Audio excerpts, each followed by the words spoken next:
ಆದರೆ ನೀನು ಬದುಕಿದೆಯಾ ಅಂತ ಜಗತ್ತಿಗೆ ಗೊತ್ತೇ ಇಲ್ವಲ್ಲ ಮದರ್. ಅರ್ಧ ಕೊಡ್ತೀನಿ, ತಿನ್ನಬೇಕು. ಈಗ ಆ ರಹಸ್ಯಗಳೆಲ್ಲ ಗೊತ್ತಿರೋದು ಬರೀ ನಿನಗೆ ನನಗೆ ಅಲ್ವಾ? ಅದಕ್ಕೆ ನಾವಿಬ್ಬರ ಜೊತೆಗೆ ಸೆಲೆಬ್ರೇಟ್ ಮಾಡಬೇಕು ತಾನೇ. ನಾನು ಕಣ್ಣು ಮುಚ್ಕೋತೀನಿ, ಕಣ್ಣು ಬಿಡೋ ಅಷ್ಟರಲ್ಲಿ ತಿನ್ಬಿಡ್ಬೇಕು. ನಿನಗೆ ಆ ದಿನ ಜ್ಞಾಪಕ ಇದೆಯಾ ಮದರ್? ಎಷ್ಟೋ ಜನರ ಹಣೆ ಬರಹ ಬದಲಾದ ದಿನ, ವಿಷಯಗಳ ಅಂತ್ಯ, ಹೊಸ ವಿಷಯಗಳ ಶುರು.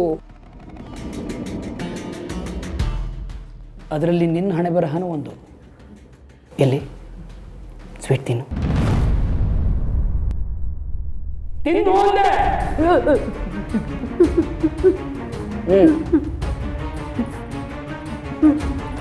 ಕಣ್ಣು ಮುಚ್ಕೊಂಡಿದ್ದಾನೆ ಜಯಂತ. ತಿನ್ನಲ್ಲ ಅಮ್ಮ, ಸ್ವೀಟ್ ತಿನ್ನಲ್ಲ.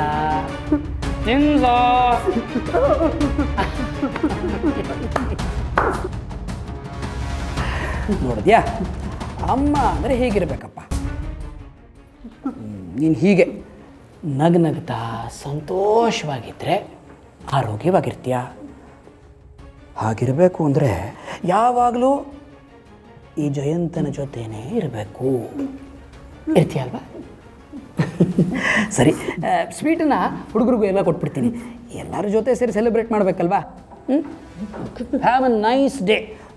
ಪ್ರದೀಪಂಗೆ ಹೇಳ್ತೀನಿ ಎಲ್ಲ ಅರೇಂಜ್ಮೆಂಟ್ಸು ಸರಿಯಾಗಿ ಮಾಡು ಅಂತ. ಟೇಕ್ ಕೇರ್, ಬಾಯ್.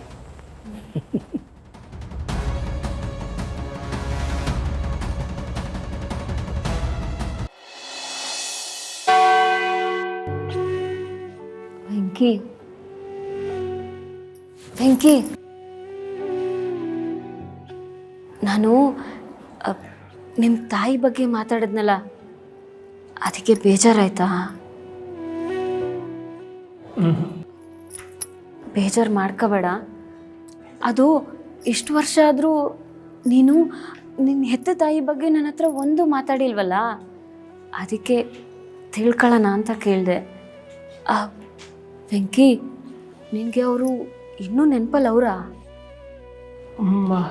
ಹಾಂ.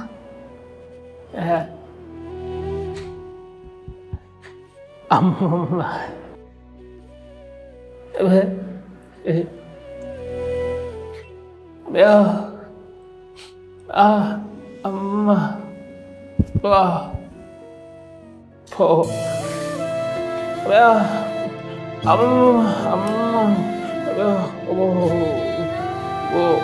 ಹೌದಾ?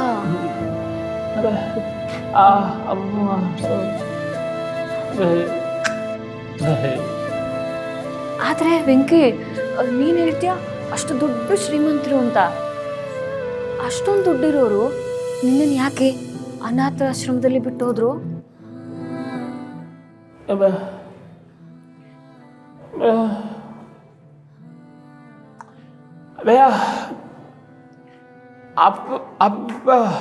ಅಪ್ಪ ಮಾವ